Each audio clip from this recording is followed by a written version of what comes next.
Hi students, നമ്മൾ land resource ആയിരുന്നു last ക്ലാസ്സിൽ ഡിസ്കസ് ചെയ്തിട്ടുണ്ടായിരുന്നത്. സോ ലാൻഡ് റിസോഴ്സ് അതുപോലെ തന്നെ സോയിൽ ഇറോഷൻ ഒക്കെ പറഞ്ഞു. ഇനി നമ്മൾ അതിൻ്റെ ഒരു കണ്ടിന്യൂഷനാണ് ഇന്ന് നമ്മൾ ഡിസ്കസ് ചെയ്യുന്നത്. സോ നമുക്ക് ക്ലാസ് സ്റ്റാർട്ട് ചെയ്യാം. ഓക്കെ, അപ്പോൾ ഇന്ന് how can we prevent soil erosion, നമുക്ക് മണ്ണൊലിപ്പൊക്കെ എങ്ങനെ തടയാം എന്നുള്ളതാണ് ഡിസ്കസ് ചെയ്യുന്നത്. First point, conservational till farming എന്ന് പറഞ്ഞാൽ minimum disturbance to top soil. നമ്മൾ ടോപ്പ് സോയിലിന് മിനിമം ഡിസ്റ്റർബൻസ്, അതായത് അങ്ങനെ അധികം ഡിസ്റ്റർബൻസ് അല്ലെങ്കിൽ ആ ടോപ്പ് സോയിലിൽ നീക്കം ചെയ്യാതെ നമ്മൾ കൃഷി ചെയ്യുന്ന ഒരു മെത്തേഡിനെയാണ് കൺസർവേഷണൽ ടിൽ ഫാമിംഗ് എന്ന് പറയുന്നത്. ദെൻ കോണ്ടൂർ ഫാമിംഗ്, അതായത് കോണ്ടൂർ ഫാമിംഗ് എന്നൊക്കെ നമ്മൾ കേട്ടിട്ടുണ്ടായിരിക്കും. Crops are grown in rows on gentle slope, അതായത് ഓരോ വരിയായിട്ട് എന്ത് ചെയ്യാണ് നമ്മൾ ഓരോ സ്ലോപ്പ് ഏരിയയിലൊക്കെ കൃഷി ചെയ്യുന്ന ആ ഒരു മെത്തേഡ്. ദെൻ ടെറാസിംഗ് എന്ന് പറഞ്ഞു കഴിഞ്ഞാൽ സീരീസ് ഓഫ് ബ്രോഡ് ടെറാസ്, അതായത് തട്ടുകളായിട്ട് എന്ത് ചെയ്യുക കൃഷി ചെയ്യുന്ന രീതി. അപ്പോൾ അങ്ങനെയൊക്കെ ആണെന്നുണ്ടെങ്കിൽ എന്താണ് മണ്ണൊലിപ്പൊക്കെ ഈ സ്ലോപ്പ് ഏരിയയിലൊക്കെ അങ്ങനെയൊക്കെ കൃഷി ചെയ്ത് കഴിഞ്ഞാൽ എന്താണ് മണ്ണൊലിപ്പൊക്കെ തടഞ്ഞു നിർത്താൻ പറ്റും. ദെൻ സ്ട്രിപ്പ് ക്രോപ്പിംഗ് എന്ന് പറഞ്ഞാൽ കവർ ക്രോപ്സ് ലൈക്ക് ഗ്രാസ്, അതായത് ചില വിളകളൊക്കെ നമ്മളെന്താണ് പുല്ലൊക്കെ വെച്ചിട്ട് അതിൻ്റെ സൈഡിലൊക്കെ പിടിപ്പിച്ചിട്ടുള്ള ആ ഒരു ക്രോപ്പിംഗ് ആണ് എന്ത് സ്ട്രിപ്പ് ക്രോപ്പിംഗ് എന്ന് പറയുന്നത്. ദെൻ നെക്സ്റ്റ് അലൈ ക്രോപ്പിംഗ് എന്ന് പറഞ്ഞാൽ crops planted between trees and shrubs, അതായത് നമ്മൾ എന്ത് ചെയ്യാണ് ഈ മരങ്ങളുടെ ഒക്കെ ഇടയിൽ എന്താണ് നമ്മൾ വിളകൾ ചെയ്യും. ഇപ്പോൾ തെങ്ങിൻ്റെ ഇടയിൽ അതിൻ്റെ ഇടയിൽ വേറെ വല്ല കൃഷികളൊക്കെ ചെയ്യില്ല, അങ്ങനെ വലിയ വലിയ മരങ്ങളുടെ ഇടയിൽ ചെറിയ ഓരോ കൃഷികളൊക്കെ ചെയ്യുന്നത് എന്താണ് മണ്ണൊലിപ്പൊക്കെ തടയാൻ കാരണമാവും, മണ്ണൊലിപ്പൊക്കെ തടഞ്ഞു നിർത്തും.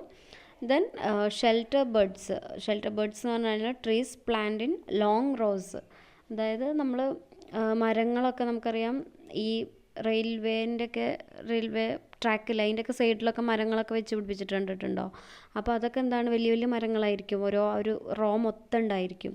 അപ്പോൾ അതൊക്കെ എന്തിനാണ്, ഇതേപോലെ മണ്ണൊലിപ്പൊക്കെ അവിടെയൊക്കെ മണ്ണിടിച്ചിലൊക്കെ ഉണ്ടാവാതിരിക്കാൻ വേണ്ടിയിട്ടാണ് അങ്ങനെ ട്രീയൊക്കെ ഓരോ നല്ല നീണ്ട ഒരു ഇതായിട്ട് എന്ത് ചെയ്യുന്നത് വെച്ച് പിടിപ്പിക്കുന്നത്. ദെൻ അടുത്തത് റെഗുലർ കൾട്ടിവേഷൻ, അതായത് നമ്മൾ സ്ഥിരമായിട്ട് കൃഷി ചെയ്തുകൊണ്ടിരിക്കുക. ദെൻ ക്രോപ്പ് റൊട്ടേഷൻ, വിളകളൊക്കെ മാറ്റി കൃഷി ചെയ്യുക. അപ്പോൾ ഒരു സീസണിൽ ഒരു കൃഷിയാണെന്നുണ്ടെങ്കിൽ അങ്ങനെ മാറ്റി ചെയ്തുകൊണ്ടിരിക്കുക. കൃഷി രീതി അല്ലാതെ വേറെ എന്ത് ചെയ്യുക കൃഷികൾ ഇങ്ങനെ ചെയ്തുകൊണ്ടിരിക്കുക. ദെൻ എഫോറസ്റ്റേഷൻ ആൻഡ് ഡിഫോറസ്റ്റേഷൻ എന്ന് പറഞ്ഞു കഴിഞ്ഞാൽ നമ്മളിപ്പോൾ ഒന്നും ഇല്ലാത്തൊരു ഏരിയയിൽ എന്താണ് ഈ ഫോറസ്റ്റ് വെച്ച് പിടിപ്പിക്കുന്ന ഒരു മെത്തേഡാണ് എഫോറസ്റ്റേഷൻ.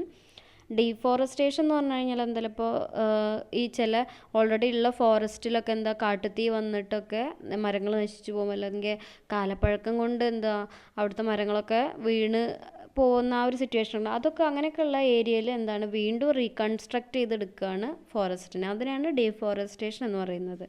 ഓക്കെ, അപ്പോൾ അങ്ങനെയൊക്കെ ചെയ്തു കഴിഞ്ഞാൽ നമുക്ക് ഒരു പരിധി വരെ സോയിൽ ഇറോഷനൊക്കെ തടഞ്ഞു നിർത്താൻ പറ്റും. ദെൻ ഡെസേർട്ടിഫിക്കേഷൻ, ഡെസേർട്ട് നിങ്ങൾ കേട്ടിട്ടുണ്ട്, മരുഭൂമി അല്ലേ. അപ്പോൾ ഡെസേർട്ടിഫിക്കേഷൻ എന്ന് പറഞ്ഞാൽ the process of by which fertile land become desert, അതായത് നമ്മൾ ഫലഭൂഷ്ടിയുള്ള ചില ഏരിയയൊക്കെ എന്താണ് ചിലപ്പോൾ മഴ ലഭിക്കാതെയോ അല്ലെങ്കിൽ അവിടുത്തെ മരങ്ങളൊക്കെ നശിച്ചു പോവുകയൊക്കെ ചെയ്തു കഴിഞ്ഞാൽ എന്താണ് അവിടെ ഡെസേർട്ടായി മാറുക, അല്ലെങ്കിൽ മരുഭൂമി പോലെയായിട്ട് നമുക്കൊന്നും കൃഷി ചെയ്യാനോ ഒന്നും പറ്റാത്തൊരു ഭൂമിയായിട്ട് മാറുന്നതാണ് ഡെസേർട്ട് എന്ന് പറയുന്നത് അല്ലേ. സോ 3 ടൈപ്പാണ് ഡെസേർട്ട് ഉള്ളത്. ഒന്ന് moderate, severe, then very severe. ഇതിൽ മോഡറേറ്റ് എന്ന് പറഞ്ഞു കഴിഞ്ഞാൽ 10 മുതൽ 25% എന്താണ് അവിടെ കൃഷിയൊന്നും ചെയ്യാൻ പറ്റാത്ത ഒരു ഏരിയയാണ്. സിവിയർ എന്ന് പറഞ്ഞാൽ 25% മുതൽ 50% വരെ ഡ്രോപ്പ് ഇൻ പ്രൊഡക്ടിവിറ്റി, അവിടെ നമുക്കൊന്നും അങ്ങനെ ലഭിക്കില്ല. Then very severe more than 50% ആണ് അവിടുത്തെ എന്താണ് പ്രൊഡക്ടിവിറ്റി എന്ന് പറയുന്നത്. ദെൻ എന്താണ് അടുത്തത് കോസസ് ഓഫ് ഡെസേർട്ടിഫിക്കേഷൻ, നമുക്ക് മരുഭൂമി ആവാൻ ഉള്ള കാരണങ്ങൾ. ഒന്ന് നമുക്കറിയാം ഡീഫോറസ്റ്റേഷൻ, മരങ്ങളൊന്നും എന്താണ് ഇങ്ങനെ പൊഴിഞ്ഞു പോയാലോ അല്ലെങ്കിൽ കാട്ടുതീ വന്ന് നശിച്ചു പോയാലോ ഒക്കെ എന്താണ് ആ ഒരു ഏരിയ നമുക്ക് ഡെസേർട്ടായിട്ട് മാറും. ദെൻ ഓവർ ഗ്രേസിങ്, കന്നുകാലികളൊക്കെ ഒരുപാട് മേഞ്ഞ് നടന്നാലൊക്കെ അവിടുത്തെ പുല്ലും കാര്യങ്ങളൊക്കെ തിന്നു കഴിഞ്ഞാൽ എന്താണ് അവിടെ ഒരു മരുപ്രദേശമായിട്ട് മാറും. Then mining and quarrying, mine ചെയ്താലും അതുപോലെ തന്നെ ക്വാറിയിങ്ങിന് വേണ്ടിയിട്ട് കല്ലും പാറക്കൊക്കെ എടുത്തു കഴിഞ്ഞാലും എന്താണ് ആ ഒരു ഏരിയ ഡെസേർട്ടായി മാറാൻ സാധ്യതയുണ്ട്. Then loss of vegetal cover, അതായത് നമ്മുടെ പച്ചപ്പ് കാര്യങ്ങളൊക്കെ ചില ഏരിയയിലൊക്കെ പോയി കഴിഞ്ഞാൽ എന്താണ് അവിടെ ഡെസേർട്ടായിട്ട് മാറും. ഓക്കെ, അപ്പോൾ ഇത്രയൊക്കെയാണ് ഡെസേർട്ടിഫിക്കേഷൻ്റെ കാരണങ്ങൾ. നെക്സ്റ്റ് വരുന്നത് ലാൻഡ് സ്ലൈഡ്സ്, അതായത് എന്താണ് നമ്മുടെ മണ്ണിടിച്ചിലൊക്കെ പറയില്ലേ, അതാണ്. A landslide is the movement of rock, earth or debris down a slope section of land.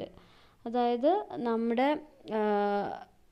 ഈ പാറയോ അല്ലെങ്കിൽ ഭൂമിയൊക്കെ എന്ത് ചെയ്യാണ്, അല്ലെങ്കിൽ എന്തെങ്കിലും അവശിഷ്ടങ്ങളൊക്കെ, ഡെബ്രിസ് മീൻസ് അവശിഷ്ടങ്ങളൊക്കെ എന്താണ് നമ്മുടെ എന്തെങ്കിലും നമ്മുടെ മണ്ണിൻ്റെ ഏതെങ്കിലും സൈഡിൽ നിന്നൊക്കെ താന്നു പോവുകയോ അല്ലെങ്കിൽ ഇടിഞ്ഞു വീഴുകയൊക്കെ ചെയ്യുന്ന ആ ഒരു പ്രക്രിയയാണ് എന്ത് ലാൻഡ് സ്ലൈഡ്സ് എന്ന് പറയുന്നത്. ഓക്കെ, നമുക്ക് ഈ ഭൂമികുലുക്കമൊക്കെ അതൊരു കാരണമാണ്. നമ്മുടെ മണ്ണിടിച്ചിൽ പല സ്ഥലങ്ങളിലും മലയൊക്കെ ഇടിഞ്ഞു പോകുന്നതൊക്കെ നിങ്ങൾ കേട്ടിട്ടുണ്ടായിരിക്കും അല്ലേ. അപ്പോൾ അങ്ങനെ ആ ഒരു സിറ്റുവേഷനാണ് ലാൻഡ് സ്ലൈഡ് എന്ന് പറയുന്നത്. ദെൻ അതിന് കാരണങ്ങൾ ഹൈഡ്രോ ഇലക്ട്രിക് പ്രോജക്റ്റ്, അതായത് നമ്മൾ എന്തെങ്കിലും ഡാമൊക്കെ കൺസ്ട്രക്ട് ചെയ്യുന്ന സമയത്തൊക്കെ ഇതുപോലെയുള്ള ലാൻഡ് സ്ലൈഡ്സ് ഒക്കെ ഉണ്ടാവാൻ സാധ്യതയുണ്ട്. ഹൈഡ്രോ ഇലക്ട്രിക് പ്രോജക്റ്റ് മീൻസ് നമ്മൾ എന്തെങ്കിലും ഇലക്ട്രിക് പർപ്പസിന് വേണ്ടിയിട്ട് ഒരു ഡാമൊക്കെ കൺസ്ട്രക്ട് ചെയ്യില്ലേ, അതിന് വേണ്ടിയിട്ട്. Then large dams, reservoirs, then construction of roads and railways, construction of buildings, mining and quarrying. Already പറഞ്ഞാണ്, നിങ്ങൾക്ക് അറിയുന്ന കാര്യങ്ങളാണ്. സോ അപ്പോൾ ഇത്രയൊക്കെയാണ് നമ്മുടെ ലാൻഡ് സ്ലൈഡ്സ്, മണ്ണിടിച്ചിലൊക്കെ ഉണ്ടാവാൻ മെയിൻ റീസൺസ്. ഓക്കെ, ഇനി നെക്സ്റ്റ് നമ്മുടെ ലാസ്റ്റ് ടോപ്പിക്കാണ് ഈ മൊഡ്യൂളിൽ, role of individual in conservation of resources and achieving sustainable development. അതായത് നമ്മുടെ മനുഷ്യന് എന്താണ് ഇതിലുള്ള റോള്, അതായത് നമ്മുടെ റിസോഴ്സൊക്കെ സംരക്ഷിക്കാനും അതുപോലെ തന്നെ ഒരു സുസ്ഥിര വികസനം, സസ്റ്റൈനബിൾ ഡെവലപ്മെൻറ്റ് എന്ന് പറഞ്ഞു കഴിഞ്ഞാൽ ഒരു വികസനത്തിനൊക്കെ വേണ്ടിയിട്ട് നമ്മുടെ റോൾ എന്താണ്, നമ്മൾ ഓരോ ഇൻഡിവിജ്വലിൻ്റെ റോൾ എന്താണ്. First point, we can satisfy our needs with minimum expenditure of energy and least environment impacts. അതായത് നമുക്ക് എന്താണ്, നമുക്ക് ഉള്ള എന്താണ് നമ്മൾ ചിലവനുസരിച്ച് മാത്രം എന്ത് ചെയ്യാണ് എല്ലാ കാര്യങ്ങളും, എല്ലാ നമ്മുടെ റിസോഴ്സസും കാര്യങ്ങളൊക്കെ എന്ത് ചെയ്യാണ്, എനർജിയൊക്കെ യൂസ് ചെയ്യുകയാണെന്നുണ്ടെങ്കിൽ എന്താണ് ഒരു പരിധി വരെ നമുക്ക് എല്ലാ റിസോഴ്സസിനെയൊക്കെ കൺസർവ് ചെയ്യാൻ പറ്റും അല്ലേ. നമ്മൾ ആവശ്യത്തിൽ കൂടുതൽ യൂസ് ചെയ്യുന്ന സമയത്തല്ലേ ഓരോ പ്രോബ്ലംസൊക്കെ നേരിടേണ്ടി വരുന്നത്. സോ നമുക്ക് ആവശ്യമുള്ളത് മാത്രം യൂസ് ചെയ്യുക. ഓക്കെ, ദെൻ കൺസേർവ് വാട്ടർ, വെള്ളം നമ്മൾ എന്ത് ചെയ്യണം, സംരക്ഷിക്കണം. അതുപോലെ തന്നെ എനർജി നമുക്ക് ആവശ്യമുള്ളത് മാത്രം യൂസ് ചെയ്യുക. അതുപോലെ തന്നെ കൺസേർവ് സോയിൽ, മണ്ണിനൊക്കെ നമ്മൾ എന്ത് ചെയ്യുക, സംരക്ഷിക്കുക. ദെൻ പ്രൊമോട്ട് സസ്റ്റൈനബിൾ അഗ്രികൾച്ചർ, അതായത് നമ്മൾ പെസ്റ്റിസൈഡ്സ് അതുപോലെ തന്നെയുള്ള ഓർഗാനിക് ഫെർട്ടിലൈസേഴ്സ്, നമ്മൾ കീടനാശിനികളൊക്കെ എന്ത് ചെയ്യാണ് അങ്ങനെയൊന്നും യൂസ് ചെയ്യാതെ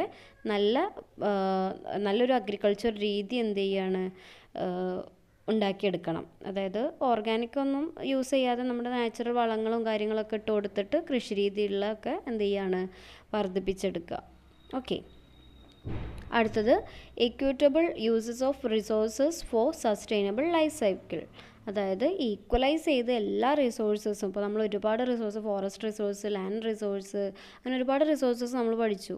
അപ്പോൾ ഇതൊക്കെ എന്താണ്, ഇതൊക്കെ എല്ലാം ഈക്വലൈസ് ചെയ്തിട്ട് എന്ത് ചെയ്യുക, യൂസ് ചെയ്യുക.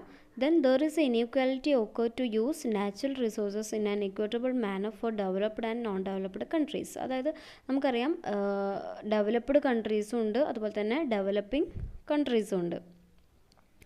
അപ്പോൾ നോൺ ഡെവലപ്ഡ് കൺട്രീസും ഉണ്ട്. അതായത് ഇവർ ഡെവലപ്പ് ചെയ്തവർ വീണ്ടും ഈ ഒരു ഈക്വലൈസ് ചെയ്തിട്ട് യൂസ് ചെയ്തിട്ടില്ല എന്നുണ്ടെങ്കിൽ, ഇപ്പോൾ നമ്മുടെ ഇന്ത്യയിൽ എന്താണ് വളർന്നുകൊണ്ടിരിക്കുന്ന രാജ്യമാണ്. അപ്പോൾ ഇവിടെ ഉള്ളതും അതുപോലെ തന്നെ വളർന്നു കഴിഞ്ഞ അല്ലെങ്കിൽ എല്ലാ ഫെസിലിറ്റീസൊക്കെ ഉള്ള ഏരിയാസ് ഉണ്ടാവും. അപ്പോൾ ഇവർ തമ്മിൽ എന്താണ് ഒരു ഈക്വലൈസ് ചെയ്ത്, നമുക്കറിയാം ഇവിടെ നിന്നുള്ള കാര്യങ്ങൾ അങ്ങോട്ടേക്ക് എക്സ്പോർട്ട് ചെയ്യുന്നുണ്ട്, അവിടെ നിന്നുള്ള കാര്യം ഇങ്ങോട്ടേക്ക് ഇമ്പോർട്ട് ചെയ്യുന്നുണ്ട്, അങ്ങനത്തെ കാര്യങ്ങളൊക്കെ നമ്മുടെ നാട്ടിൽ നടക്കുന്നതാണ്.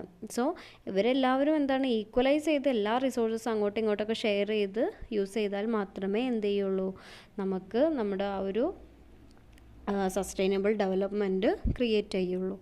Then developing countries are becoming places of harvest of minerals, metals, water and forest resources. നമുക്കറിയാം ഡെവലപ്പിംഗ് കൺട്രീസ് ഒക്കെ എന്താണ് നമ്മുടെ ഈ മിനറൽസിൻ്റെയും മെറ്റൽസിൻ്റെയും എന്താണ് ഫോറസ്റ്റ് റിസോഴ്സ് അങ്ങനെ പലതിൻ്റെയും വാട്ടർ റിസോഴ്സ് എല്ലാത്തിൻ്റെയും എന്താണ് ഒരു ഏരിയ തന്നെയാണ് ഈ ഡെവലപ്പിംഗ് കൺട്രീസിലൊക്കെ ഇതൊക്കെ അവൈലബിൾ ആണ് അല്ലേ. So sustainability can be useful only when resources rich countries supply those natural resource to resource poor countries. അതായത് ഈ റിസോഴ്സസ് ഒക്കെ ഉള്ള ഏരിയയിൽ നിന്ന് എന്ത് ചെയ്യുക, ഇല്ലാത്ത ഏരിയയിലേക്ക് എന്ത് ചെയ്യുക, എത്തിച്ചു കൊടുക്കുമ്പോൾ അല്ലെങ്കിൽ സപ്ലൈ ചെയ്ത് കൊടുക്കുമ്പോഴാണ് എന്താണ് ആ ഒരു സസ്റ്റൈനബിലിറ്റി നിലനിൽക്കുന്നുള്ളൂ അല്ലേ. അല്ലാതെ ഇപ്പോൾ ഉള്ളവർ മാത്രം ഇത് യൂസ് ചെയ്തുകൊണ്ടിരുന്നാൽ ഇല്ലാത്തവർക്ക് അത് ലഭിക്കില്ല അല്ലേ. സോ ഉള്ളവരില്ലാത്തവർക്ക് കൊടുക്കുക, അങ്ങനത്തെ ആ ഒരു മെത്തേഡ് നമ്മൾ ഫോളോ ചെയ്യുക. അതൊക്കെയാണ് നമ്മൾ ചെയ്യേണ്ട കാര്യങ്ങൾ.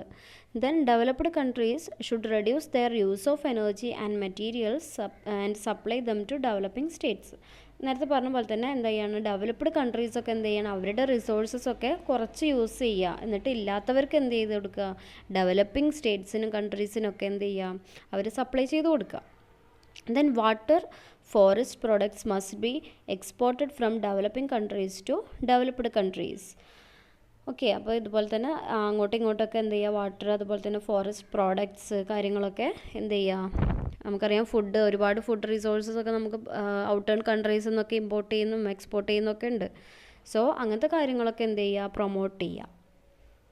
Then development should reach the under privileged people and poor Nations. അതായത് ഡെവലപ്മെൻറ്റ് എന്ത് ചെയ്യണം, എല്ലാവരിലും എത്തിക്കണം. പുവർ കൺട്രീസിലും പുവർ ആളുകളിൽ വരെ എന്ത് ചെയ്യണം, ഡെവലപ്മെൻറ്റ് അല്ലെങ്കിൽ എല്ലാ റിസോഴ്സസും എത്തുന്ന ആ ഒരു ഇതിലേക്ക് വരണം.